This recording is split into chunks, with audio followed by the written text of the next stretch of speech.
Alright, welcome back to Outland, and our next path is open. Lovely. And at the time of this recording, Housemarque's latest game, Returnal, has gone gold. Well, it has like, what, a month to release? Well, that's usually what happens to you. Usually developers No, I know that. I was just trying to remember correctly when was the release date. How interesting going from... April 30th. Yeah. How interesting going from this game to that game of all things. Okay, Outland. It actually all started... Sorry, go ahead. So, what was it called? Outland 2? No, Returnal. It's a new IP. It's not even the same game. But to be honest, Jova, remember... Whoa, one at a time, guys. Honestly, Jova, this one already is out of the comfort zone of Housemarque. Remember, they mostly produce space shooters. Yeah. Well, that's the thing, Joe. It all started back in 2018, because I actually do pay attention to Housemarque, so I know this. Back in 2018, Jova, Housemarque did make a statement that they actually did intend to start trying out their hand at a full-blown AAA game. And now we know that it's Returnal. So that game has apparently been in started development around 2018, basically. So okay, what's your big this level is Housemarque anyway, Paige? I'm sorry. I think Theo had something to say though. No, I can say it later. This level is already long as it is. Go on. You asked my history of Housemarque, right? Basically, I started by playing Super Stardust Ultra HD on the PS3, which is one of the games that they made for the PS3, and Resogun was one of my favorite early PS4 games, because that game is incredibly fun. Okay, I forgot. If you like arcade space shooters, that one is basically the ultimate HD evolution of the genre, basically. Okay, I forgot if I ever asked you. Have you played instead Dead Nation? Dead Nation? No.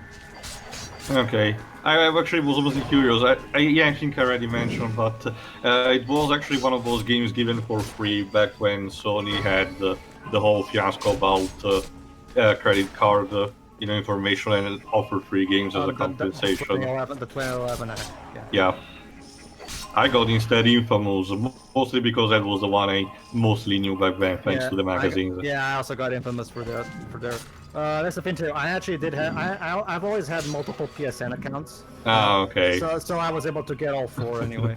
Good luck. I'm beyond 4 different PSN accounts. The real-time stand-up. You have 70 alternative accounts. Also, in case you were wondering, audience, that trophy literally translates to 2 birds. It's a trophy specifically designed if you manage to hit like 2 enemies at the same time with a specific kind of attack, which mimics the two birds with 1 stone kind of deal. Also, I'm dead. I will say also this, the loading times are surprisingly fair and fast. If you die, you get to respawn to the nearest checkpoint, like super quick. Again, this game runs smoothly and with minimal load times. I don't know if it's because it's actually that light, but I don't think so, considering how much stuff there is in this. Sure, we do see them in a contrast factor, but it still doesn't change the fact that there are a lot of particles and models going on at the same time. You'd think. Are there any games infamous for having long load times when you die? Yes. Sonic 06. Not just Sonic 06. Sonic 06 doesn't have death loading. Well, what about Enter the Dragonfly? Didn't that game had something like that? Well, I mean, that's the thing, Pedro. Loading times were actually the least of that game's problems. But it still applies. It still applies in that case. Wasn't there a Spyro game that had very infamous load times? I remember there being. Spyro 4. Right. Yeah, I thought that was the one. Yeah. Although I can't remember if the load times there happened after every death. I'm pretty sure they didn't. Alright, new power-up time. Let's see what nifty tool we can get from this.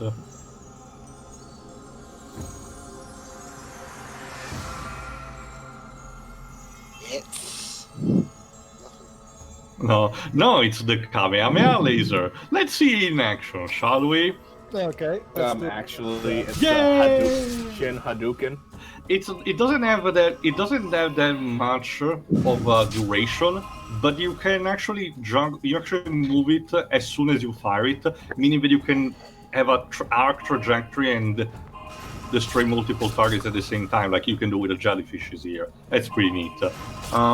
It will mostly be useful also in boss fights, actually. But anyway, let me talk briefly about what I said at the beginning. This level is called the City, of course, and this is where there are the jellyfishes, like you've seen here. It's mostly populated by the humanoid enemies, meaning that the Smash Bros. Style combo that I mentioned in one of the previous parts, as in launcher and then triple aerial attack, works just fine here for defeating them. Not for all of them, like these particular guy, which have these samurai-esque stance, mostly because they cannot be flinched, meaning that you have to actually try to avoid their attack and then counter immediately instead of, take advantage of the hit stun. But anyway, keep going. No, well, so here's the thing with this game. Like, this game is a very simple game on a technical standpoint, so it doesn't surprise me that the loading times are minimal. Actually, I haven't even checked what engine was being used. Give me a second. I guess it is refreshing to have a competent developer in that regard. That is also true. Oh, no, I guess. Osmark is nothing but competent, I assure you. Like, they're very technically proficient. I wonder what... So... Yes, sir? So, Pedro, what exactly is your big drawing point on their new Returnal game? Well, first of all, it's their first big attempt at something on a bigger scale, and including their first ever attempt at telling even a story in their games and everything. It's so it's an interesting, again, much like this game, it's an interesting departure for them that I'm interested to see where it leads. And the game actually looks really cool. Like, it looks like a Ridley Scott, like if Ridley Scott made a video game, basically. So pretty cool. So looking forward to see how that turns out. Alright, so which Alien films did he work on? Alien 1 and Prometheus. Didn't he also work on the 5th one? So he didn't work on Aliens 2? No, Aliens was James Cameron. Mm-hmm. Aliens was James Cameron. Alien 3 was David Fincher. Alien Resurrection was Josh Whedon. No. I'm going by directors, Joe. I mean, wait, did Josh Whedon work on an Alien film? Oh, yes, he did. Also, you have to remember that David Fincher essentially got tossed a hot potato when it came to Alien 3 because there were a lot of different scripts given by all different people, and at the end of the day, Fincher essentially got an amalgamation of like 3 different pre-existing scripts merged into one freakish chimera. And I will It was Jean-Pierre Jeunet who did Alien. I will actually argue that Alien 3 is worse than Alien Resurrection. That's how bad David Fincher had it. Okay, do you include in that equation also the... Oh, I forgot the name. The extended edition. Of Alien 3? It has a specific name. It's not technically a director's cut because that's not... Yes. Even the extended It's not done edition. with...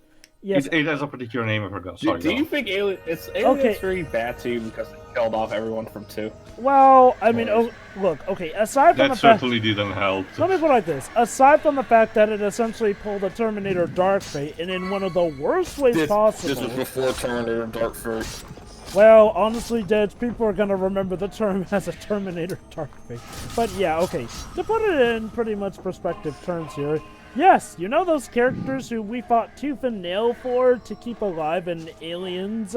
Yeah, they're dead. And believe it or not, it was gonna be worse before they toned it down. Originally, the opening credits was going to show Newt's body being torn from the inside out by an alien spore. No, that's not even that, Jova. If you, like, the early drafts of the script pretty much implied the situation would have happened kind of regardless. The best outcome that we could have got was one where Newt died, Hicks survived, but Ripley was essentially sent to Earth, and Hicks was essentially the protagonist of the third movie. And well, Which that would have didn't go been through. weird. Apparently, they wanted to do a sort of experimentation and make it a parallel towards the American versus Soviet Union Cold War. Don't ask. Well, I mean, we'll just have to see what Disney are gonna do. Wants to do. Hey Tio. Pretend that everything after 2 never happened. Hey Tio. Yeah. You're speaking of Newt. Remember that funny little leak for the Predator script that implied that inside that Predator armor was going to be Newt or Ripley? Okay, I actually didn't knew that. Well, actually, never mind. I just remembered. I was looking at this Wikipedia page, and back in December, they announced an Alien TV show. Is it actually gonna be R-rated? I don't know. Well, I guess it's for the Star service. It's well, okay. It's for FX on Hulu, so I'm guessing it's going to be Star everywhere else, and it's going to involve Ridley Scott and Noah Hall. Interesting. We'll have to see, I guess. In the meantime, I checked. No, I couldn't find actually what engine they used Anyway, Tio, for this game. Anyway, Tio, you probably have heard about that god-awful Predator film, essentially. One of the big fiascos of it was a lot of script leaks here and there. And yes, those are all pretty much confirmed to have actually been stuff that was in the pipelines. Heck, one of those was legit how the movie was gonna be, and people hated it. Essentially, Predators chilling with humans because reasons and all that. But anyway, one of the leaks... Hey, I saw that! Hey, wait, Joa, it's actually a homage to the Predator, the Aliens vs. Predator game by Capcom. Yeah, again, people were not too keen on the idea. Well, I mean, what did you expect? One of the writers... What of the writers did such classics as RoboCop 3?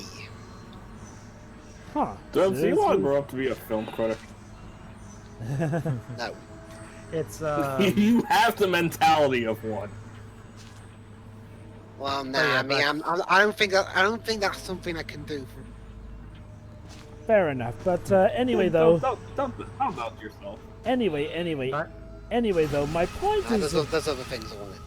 My point is, like, well, again, one of the really big kickers, though, was, okay, aside from them trying to get back Arnold Schwarzenegger's character for it, which did not go through because he noped the heck out of that, one of the big revelations was gonna be that it turned out that one of the new Super Predators, inside the armor, it would turn out to be Newt or Ripley from the Alien series. That would have been so dumb considering the Alien franchise, at least for the actual mainline movie, takes place way later after the Predator movies. Apparently there would have been some stuff about time travel and genetic mutation and all that. Stop. The Predator is already bad as it is. I don't want it to indulge also in time travel. You know what the most baffling thing is about the Predator? What? Shane Black, the guy who directed and co-wrote it, was in the first film. Yes, he was an actual actor, and like I said in our Iron Man 3 commentary, he played the guy who made all the jokes that makes you want to strangle with his own intestines. So you're actually glad when the Predator actually picks him up. Yeah. Oh boy, like, and the Predator movie. That's the one that had Michael. Michael Keaton. Michael Key. Yeah, Michael Keaton. Oh yeah. No, not really. Wait, no, yeah. No, that's the one we're talking about is the one that says that autism is the next evolutionary step in humanity, and that Predator. I think that's what he was talking about. No, dude, I'm specifying to him which movie we're talking about. Oh no, yeah, I was just asking a 2018 question because I just wanted to make sure. That's the one that had Olivia Moon and Michael Peel. Right? I don't remember the main actress's name. Maybe it was Olivia Peel. All I know is that her character was Olivia Moon. She was Psylocke in X-Men Apocalypse. Oh yeah, that was her. Anyway, in the meantime, while I was searching things for the engine, apparently I found an interview with the people from Housemarque, Aki Raula and Ilari Kuitinen for Gamma Sutra. And apparently, this game is actually a much more troubled development cycle than I thought of. Let me see if I can give some snippets from this. When they originally put together the concept for Outland, the aim was to make a 21st century version of the old 8-bit platforming adventure games. Initially, the idea was to make titles like Pitfall 2 and Rick Dangerous to a whole new era. I can see definitely the Did they inspiration take from elements from Pitfall. Prince of Persia? Were they inspired by Prince of Persia? Potentially, I can see that happening. But again, I'm literally checking the interview right now. The main character was to be an Indiana Jones-like adventurer roaming around jungles in search for ancient treasures and truth. Key emphasis was on the physicality of the world and not yet on the two polar opposite energies and inhuman agility we ended up with. For the first 6 months after signing a contract with Ubisoft, the main character had a pistol but no melee abilities. He was also able to slide slopes and perform longer jumps after gathering speed from those slides. From quite early on, we added a special spirit mode where one could do considerably more than in the normal mode, execute heavy melee attack and run at faster speed, accompanied with appropriate visual effects. This mode was a stepping stone for the final game Spirit switching mechanic. Around 9 months into the pre-production, we started to suffer from a lack of direction and vision. Originally, the concept was more about old-school adventure and puzzle solving. It then moved towards Sonic meets Indiana Jones before settling to agile platforming and Ikaruga mechanics. What added to the lack of vision came partly from restriction our engine had early on in the project. We couldn't really do cool physics-based gameplay that we had envisioned. As a result, we tried to reinvent the game several times during those first 9 months of development. Even though our journey took longer than originally planned, we ended up with a game that, in our opinion, successfully marries 2 genres into one. While we lack in some gameplay areas, such as enemies, war structure, and collectibles, we excel in others, such as type controls. That is true. This is a fact that could not have been achieved without tremendous character animation from Mr. Tommy Koki. Ubisoft also made sure that we had the bar set high on the character animation side, and we think we definitely delivered on that front. This can also be seen in many of the reviews that praise the character animations, movements. So basically, it seems there is much more to this, but maybe we'll read more into a later part, or maybe later I'll on. admit, Who knows? I'm kind of amazed to hear that part of the problems with this development did not involve Ubisoft themselves. Not just that, it seems that Ubisoft was actually very open-minded towards this project, When did which this is game come out? 2011. Matter Oh. of fact, this game came out the same year as Mighty Switch Force.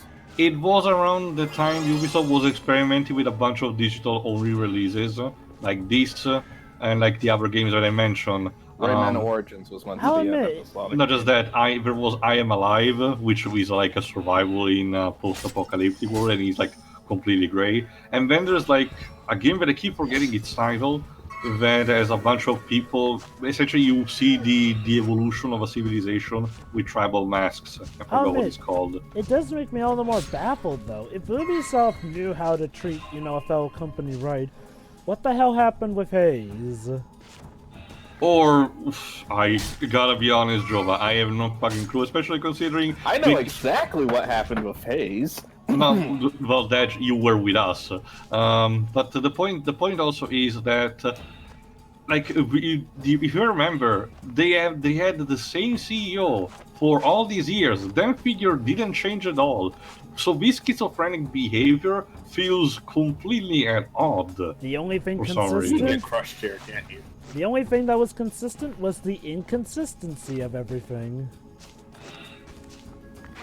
I mean, I guess. bad decisions all around. But yeah, I mean, you'd think that, okay, well, was this game like not a success and Ubisoft thought, oh, well... Okay, it never states, if it... Let me check what are the specific, but they don't it never mentions that it had the expected results that Ubisoft wanted or something. Remember, Jova, not all the time this thing gets mentioned. I'm just trying to understand the mentality of a company that actually goes out of their way to help this game's development, yet when it comes to Haze, which, again, had, very talented devs who knew their crafting, Ubisoft went, no, now we have to send our own junior executives to show them how it's done and commandeer the project. There you go. Reception. The game received favorable reviews on all platforms. Tom McShay of GameSpot called the game an expertly crafted performer. These are just reviews, though. Outland was awarded as Best PSN Game of 2011 by IGN and as Best Download Only Console Game of 2011 by GameSpot. But it doesn't really says here sales figures. Sales figures tend to be hard to track down, especially when companies do No, not. like I said, Jova, it's not unless companies actually mention them or something. Oh, these games sold 500,000 units or 2 million units. Unless stuff like that happens, we have to rely on actual sales figure, and those are not available for every single one. There is occasionally VG charts, which, yeah, is not always the most reliable thing, but it's sometimes the best thing we have to go off of. And even then, that game only counts physical sales. So. Yeah. Wait, this game got That's physical? sorry, that side. No, this was digital only. I'm talking about Okay. VG charts in general.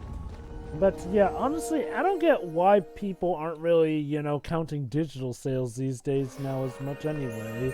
So It's- actually, they do, Jova.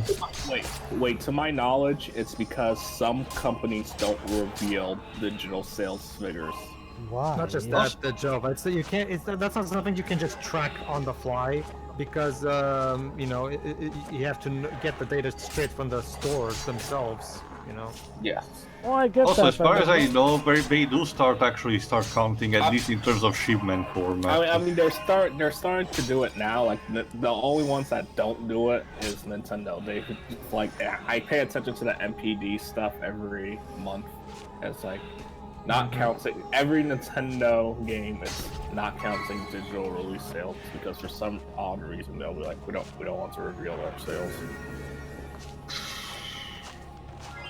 Yeah, I really don't understand that either. Which is weird because that's usually something that a company who's not selling a lot would do. But Nintendo sells games by the buttloads. So, Yeah. Even in general, they have these models, but they have essentially a guaranteed business sale. But even if a game if a game of them sells like shit, is because they had actively had to try to make it look like to make it go like that. The That's the only thing, too. time we see they count all sales is when they're doing their quarterly sales reports. it's like the We did see because they count both physical and digital for that. They just that's say which one is gone. So. That's the thing too. Like investors love it when companies go and gloat about how much they're selling. So it's a good thing to do so for them, so they can please the investors. That's the whole. Well, point. here's the thing, Pedro. Remember, companies also love all the publicity that's given to them by stuff like video reviews, particularly on YouTube. Nintendo has always never made a secret of the fact that they hate instead that because of their own weirded ideas on copyright laws, on how they see their intellectual properties, and if they technically chilled out over the years, it's pretty much clear that they never technically backed down from that mentality. So they really work in a dinosaur-esque way. Anyway, I also give a link to the article in the description because why not? Gotta be honest, I honestly don't know how much of a reliable site Gamma Sutra is, but the interview in itself seems genuine enough. So it lists also the classic what went right and what went wrong. Right seems to be the thing again that I've been praising also so far. The visual, the genre mergers, the type controls, and the presentation. While the things that went wrong, it's mentioned, for example, maintaining the game's vision, like we mentioned at the beginning. They wanted this thing to be something completely different. Even if it seems they were actually enjoying the final product. But let me check these number 2. Project management. This gotta be interesting. Having the lead designer also act as the project lead producer didn't work well. A relative lack of experience in project management cross-fed to game design, and both areas suffered as a result. We talked about hiring a producer around 8 to 10 months before completion, but boy, it was already too late to bring someone new in. In hindsight, a producer, even at this point, would have helped. We also tried managing design and art tasks using Handsoft, but it never caught up. Task lists were assembled several times throughout the project, but art and design team members didn't pay much attention to them. It might have been that the software required too much user input for fluid use, or it might also been the benefits of using it weren't communicated clearly enough to the team. However, Handsoft was used with success among the programmers. Poor communication during the first half of development and lack of vision did considerably lower team morale for months. Jesus. That partially caused certain people needed to crunch. There it Oh, is. no. For 3 or 4 months.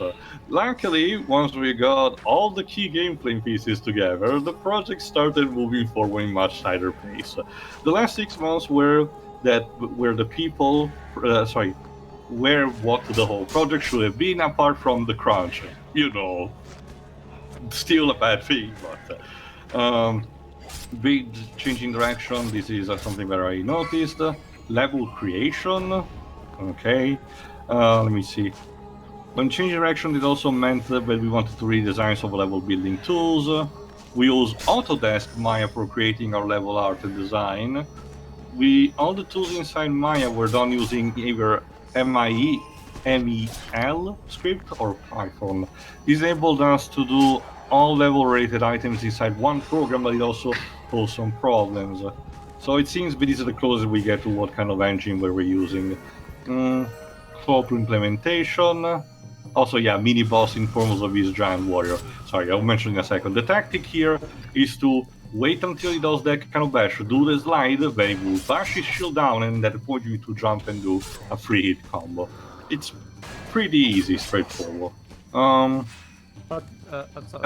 Last point, gameplay balancing. Balancing a game what comes together close to the end of the project is hard, of course. Having multiple level designers working on their own chapters meant those chapters ended up having their own level of difficulty. I can see that because some of the bosses feel way harder than they need to be compared to the others. Something that we will have tested more, so they had no playtesting or very little at all. The second chapter, Underworld, is nearly the hardest one of all of them, I guess. While the chapter after each city is clearly easy by comparison, a direct result of 2 different level designers handling the chapters. Boss fights are another aspect of the gameplay that could have used better balancing. While the first boss, the Golem, worked out really well, others we didn't test enough.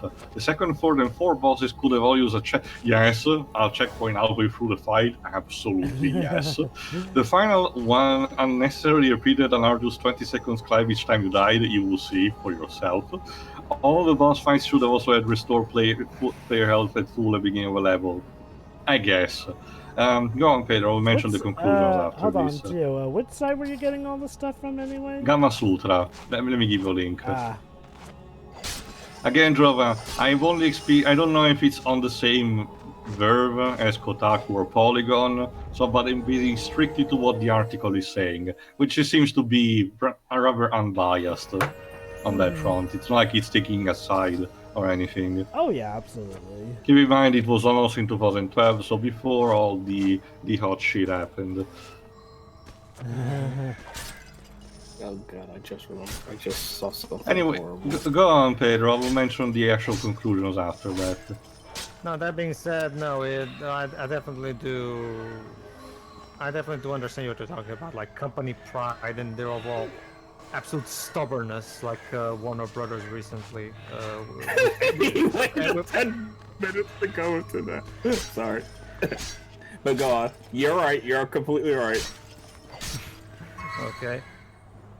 No, that's basically it, really. Like this Warner Brothers' insistence in trying to downplay the Snyder Cut success because they desperately don't want people to care about the Snyder Cut, and they would rather people like the crap that they're making instead, you know? Yeah. So, okay. Right now, I'm not even kidding you. Right now, DC Films is literally having their own Star Wars problem. Yeah, they're really starting to have their own Star Wars problem in the same way that right now we have the Snyder Cut versus what Walter Amada actually wants. Much like with at Disney, we have what John Favreau and his team are doing versus what Kathleen Kennedy and her team are doing. Pretty So much. can I make a counter argument for that? No. Right. But You feel free to disagree, but I can see Warner Brothers' mentality in trying to distance themselves from the Snyder stuff. Oh, well, Because yeah. initially, let's not forget, from 2013 all the way to 2017, everyone was saying, these movies are bad, these movies are bad, these movies are bad. Oh, trust me. And like it got better with Wonder Woman and Shazam, and I'd argue Aquaman, but that's just me because I'm that's not the a weird thing. guy that didn't find it to be bad. And that's the thing, Dad. Like, Zack Snyder's involvement with Wonder Woman was very much downsized in the public eye, even though it turns out, no, he actually may have had more to do with why that movie turned out to be good than we think he did, because, well, Wonder Woman 1984. Yeah. Okay, I'll just say... and Wonder Woman 1 was the last of the Snyderverse, because by the time Aquaman came out, it was very different than what we saw in the original screenshots and even, I think, the first trailer. Now, mind you, So- Aquaman is good, and I feel it's something that could very well coincide with the Snyderverse, but here's my take on the situation here. Zack Snyder was a very brash man, okay? That said, I won't act like he doesn't have talent. He definitely does. Now let's look at something like Man of Steel here. That movie kind of got screwed over because originally it was supposed to be its own thing. But then, way in the middle of production, suddenly it was converted to, hey Zack, you're actually going to start off a universe with this whole thing.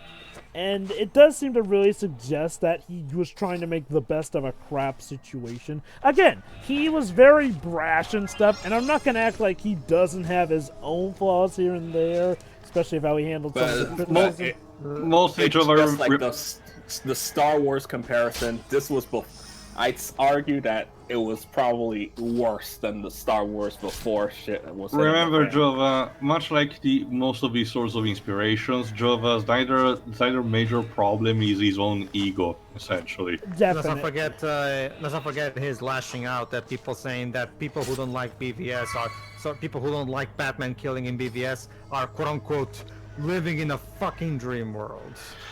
Anyway, let me go quickly to the conclusions, might as well. The title, the tentative title of this game was called Project Kingdom. Interesting. Started on the premise of recreating very old platforming classics in a new form, but midway through development, the project transfigured into a more action-driven merger of two genres. The name changed to Outland, as the character that used to be able to shoot and slide down slopes became a melee warrior who switched between light and dark polarities. We were first clearly restricted by technology, then by vision, followed by a lack of project management experience, and finally by time. Even taking all that into account, and the fact that we had to push back our deadlines a few times, we were able to create a new kind of platforming game that hopefully speaks to a wide audience. There are a lot of areas we would have liked to improve or redo, but even with its faults, there is hope Outland will be remembered as a modern-day classic by gamers. Although we had pretty rough ride at times, we are really proud that we accomplished as Outland's first 2D platform, and given that we learned a lot during the development process, our hope is to revisit the platforming genre in the future and create another game you can fall in love with. This particular power-up only serves for breaking some walls, so don't worry about it. But that's pretty much it. Despite the fact, though, that, as far as I know, Housemarque did not really revisit this particular type of 2D platforming, and considering how stressful the experience is, I can understand partially why, Like I mentioned at the beginning, I still wouldn't mind, not even like a sequel, but a spiritual type of successor type of game. That would actually be pretty neat. But keep going. No, But, it's like here's the thing, Deji. Here's the thing, Deji. It is true. It is true for a long time, and I also am part of that crowd because I don't like. I hate Man of Steel, and And Batman v Superman is a train wreck. But I'm mostly speaking from the business standpoint because it makes no sense for a company to literally go full moron and not go where the profits clearly are. The customer demands, like I work in commerce, so I know this. Like the customer demands, you deliver. That's like Not only Yes, that, of course. Don't of you course. don't you At like the same don't you time, like money, Warner Again, Brothers? I could see their mentality initially. oh yes. Because Initially. I just want us to be like, yeah, let's not pretend that shit wasn't bad for a while. Oh, look, Sure. look, look, look, look, Alright, look, look, well, look, it still is. look, look, look. Let me put it like this. Yeah. Some- I just. Let me put it like this. The tale of the Snyderverse is essentially that of an underdog story here and there. Like, now, I can definitely see why people would, actually praise the Snyderverse. Do I personally agree with that? No, not necessarily, but there are definitely things of merit here. And stuff like, the Snyder Cut finally getting released does show that Snyder may have actually have had the better idea here, and maybe Warner Brothers were a little too quick on the trigger when they used the death of his daughter to boot him out. Okay, I guess the perfect, comparison Jova is when they used the axe when they probably just needed a scalpel. And I'll just say this, right. and An idea probably would have not been fire him, but instead put him on a leash. And even then, I will also say, okay, regardless of the fact that I still personally don't really like the Snyder Cut either, but let's just take the consensus that it's actually much better. That people Hold on, Dad, hold Wonder on. Woman carrying Superman and Batman. Go on, Pedro. Sure. But okay, let's just take the basic consensus that people are having, even critics themselves, who hate the Snyderverse up until this point, that it's a much better movie than the previous two. people Even definitely that- agree even if I that... take, even if you want to take things from that standpoint, there's also the fact that, okay, well, here's the thing. The Snyder Cut is much better. Well, maybe if the first move, maybe if Man of Steel was this good, we wouldn't be having this problem now. Like where was this level of quality in Man of Steel? And that is Yeah, where I do... that's the thing with the DCEU. It's like you guys said, it's like a Star Wars problem. They can't seem to choose what tactic that they want to do. I mean, one minute they want to do dark and gritty, but everyone hates that. I mean, let's discount the fact that I'm pretty sure people wouldn't have minded them doing dark and gritty if it was good. Never mind the fact Well- that people love The Dark Knight and Joker. Okay, So here's- yeah. So here's the thing.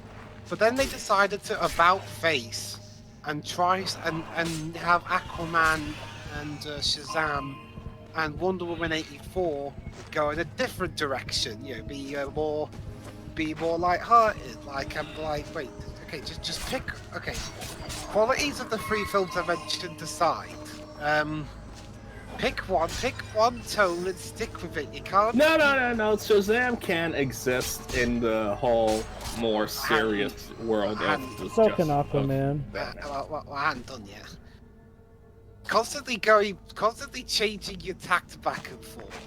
It's a bit odd. I mean, could you imagine if they make a Man of Steel, well, 2 or 3, whatever they're going with. If they make another Man of Steel movie, if this Superman who goes around murdering people and blowing up shit because he can, all of a sudden is more Christopher Reeve-esque in the next movie, I'm like, what the fuck is doing? Yeah. To go back to that's the Zed's thing, point, guys. We're not though- even doing the Man of Steel. We now have confirmation that J.J. Abrams is rebooting the Superman movies. Wait. with Michael B. I thought that was a myth. No. It's apparently already confirmed that J.J. Abrams is going to be rebooting Superman, and Michael B. Jordan is going to be the one playing the first ever live-action African Superman. Okay, you know what? That could actually be interesting. Okay, look, guys. Look, I want a good Clark Kent Superman movie first, please. That isn't the no. Why not one making film? it a No, no. continuation and Michael B. Jordan? Wait, hold on. Deds, what does that have to do with casting Michael B. Jordan as Superman? No. I no, because it's gonna be Earth 2 Superman if that's Yeah. where they're going. Isn't with. Earth So 2 like I want a good Clark Kent Superman film first before we start doing that. Hold on. Have you seen the first Richard Donner movie? Hold on. I mean, obviously, but I want another one that Hold wasn't from... on, Deds. Earth 2, that is our typical Superman. What? Yeah, Earth 2 is like the typical superheroes, essentially. Or whichever one, the alternate universe Black Superman. That's why. Oh, God, I'm gonna. Okay, yeah. Pedro knows what I'm talking about. Okay. Actually, Deji, I'm a bit out of the loop when it comes to newer comics. So. Well, it's not really a new concept. Is that okay? Gotta be honest, I don't know that much either. But concept of that have happened for a long time. Final Crisis showcased the one reality where Superman is essentially kind of like Obama, but no. Calvin Ellis. To be more on point with an actual question, like why not just make it a continuation still? You know, stuff like Man of Steel and have Michael B. Jordan be Steel instead, the new Steel. I don't even get. Because no one wants to remember about that Shaq movie. Yeah, because I mean that's the thing, Tio. Sometimes your first attempt at making a film based off a comic book character can be such a stinker that even future generations of filmmakers will just decide, you know what, fuck this. People are just gonna mock it regardless, just because it's even vaguely associated. With that logic, Dwebs, actually, here's my counter argument: the Fantastic Four. All those movies are bad, but we're still gonna get one of the MCU. One of them didn't even come out. And that's also arguably to be the more on best point one.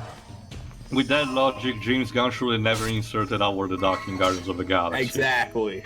Yeah, I mean that Well, I mean, mentality that's the really difference doesn't between a work. cameo- Howard the Duck didn't get a movie. It's not guys, a movie.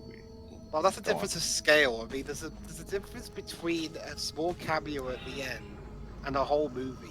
Honestly, Not Dibs, really, No, Dibs. it doesn't really work with that. Honestly, just by that mentality, then when adapting a comic book, that should mean like a movie adaptation should never try this because it was made fun of in the comics here and there. Not Well, saying- even guys, that. It would be. Guys, I never said they shouldn't try. I'm just saying, will they? That's the question. Well, I mean, Whatever. The point also is that whatever, we'll have to see what they do with that. The point also that through all this is simply put in the fact that Warner Bros. That the DC division of Warner Bros. Has no really clear idea on how to progress with the DC Extended Universe. let me point out. They might have a hint of something on how to do with, say, the Shazam storyline because they're doing, Black Adam and a sequel to that Shazam, and supposedly also a sequel to Aquaman. But aside from that, it's all up in the air. So we have to see how the Suicide Squad turns out. Actually, Oh wait, guys, hold on, no, wait, hold on, Dibs, let me speak I was first. talking first. Actually, no, I was talking first in this regard. In regards to the whole Snyder thing, which I mentioned a few minutes ago, in regards to that, it is DC repeating a similar issue with the Star Wars franchise. It's executives arguing over, hey, should we do what we want to do, or should we actually listen to the fans? And I get it. And they never seem to consider maybe going for a compromise in that regard. Like, here's an idea. You can sort of still contain the Snyderverse, but you can also have light-hearted stuff here and there. Like, just because one thing is dark and grim doesn't mean everything has to be dark and grim here and there. Like, I mean, seriously, what is up with this mentality that we can't have a good sense of balance all across the board? Heck, even if stuff is even dark, better, that Because doesn't we mean... need to sell tickets, Jova, remember, so we can't have, that much diversity because otherwise we lose the quote-unquote core audience. To my knowledge, the Black Adam movie is which is like going to be in the same continuity as Shazam. Apparently, that's going to be darker. So, Even Paul, better, Jova. well, obviously the character has to be like that, but go on. Yeah, so I'm just saying they're probably going to build up to a crossover between the two. So I get Anyway. that's why I don't agree with the Webster's mentality. Oh, of hold on, because we're actually about to get the boss fight of specifically of these, which is the Mother of Eyes. Take a one guess, Jova, Do you have to play this boss with your eyes closed? Not Yes. really, Dwibs, because otherwise you will never be She's able a to spider, actually beat isn't it. she? What tipped you, Jova? Simple tale. Eyes, You have eyes, to let- eyes. Simply tell you have to let go of your conscious self and act on instinct. Hello there, Sure. mother. You go away. It's weird because she's the mother of eyes, yet she Jesus. kind of has just that one main eye. Okay, first strategy, well, general strategy, you cannot actually damage this thing. You have to use first. You have to hit the lever on the bottom left corner. Also, avoid all these web-shaped laser. Then activate stomp on these particular pressing platforms on both sides. There you go. Which will in turn activate a mechanism that will damage the boss. There we go, like so. But mind you, this was just the first. This was just the first phase. Now the real fight, after a small corridor, now the real fight will begin. And remember what I said in the interview. There are no checkpoints in between, nor does your health get restored in the meantime. Meaning that you have to go through this in one go. I'm not showcasing it because otherwise it will take too much time, but I'm not showing a lot of deaths that have happened, in between. So essentially, you have to kind of perfect this. You don't really have to arrive at the end with all your health intact. You can be allowed to make mistakes, but it's very easy to screw up multiple times if you're not careful. So here's the question I have: how long did it take you for an estimate? Okay, this particular one around 10 tries. It's the boss of the next part that usually takes the most attempts. Now hold on. Next phase, where the real fight begins, as you can see from the L bar, you're supposed to activate these. There you go. These particular levers. Yes, thank you. That rotate this particular cannon, of which you then activate to shoot a big fuck you laser to the boss in order to chip away its health. Raise repeat multiple times and avoid the multicolored confetti beams, and you're good to go. Watch out, however, because in this particular arena, the gimmick also is that depending on which color you use, spikes of the different color will be either on the left or the right side of the arena, meaning that if you're careless, you might get hit accidentally and you don't even know why. Go on, Vibes. Anyway, it's interesting you guys mention Steel, actually, because recently with Pedro, I've been catching up on some DC films that I hadn't seen yet. Yeah. One of those a few weeks ago was Steel. It's one of the most basically baffling movies. It's like a in the DC. It came out in the 90s, right? It's got this is before superhero movies. Dej, save me here as Batman and Robin. Yeah. It's got it's got everything really. It's got Shaq trying his best to act but can't. Story that probably would have been laughed out of the room of a DC TV show. One of the first ones, actually. It's also got some of the stupidest villains on the planet. Those bank robbers. Yeah. And the stupidest comedy relief subplot ever. Oh, and don't forget the grenade in my scene. opinion, it has the and it's got the, in my opinion, it has the worst reference to another movie one of its actors was in of all time. Specifically? I especially like the Shaft. Oh, okay, right. Yeah. I forgot about that line. Seriously? Okay, so like I said, this came out before superhero movies were considered to be consistently good.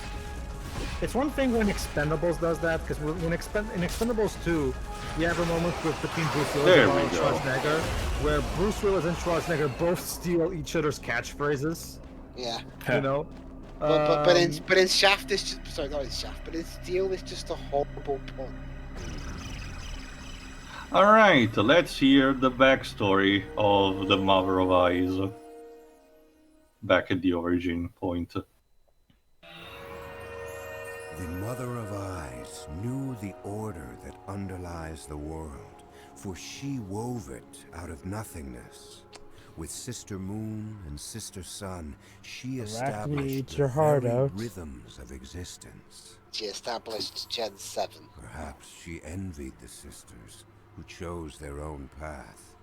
Following them, she abandoned all her labors, save those of death. Consider it. It has claimed her too. The irony. And with that, we have our third sigil. Poof. And we have the path open to the penultimate actually level. There we go. So, tune in next time, where we travel instead to the upper levels, Snowy Mountains and the sky. See ya! See So ya. yeah. Yeah.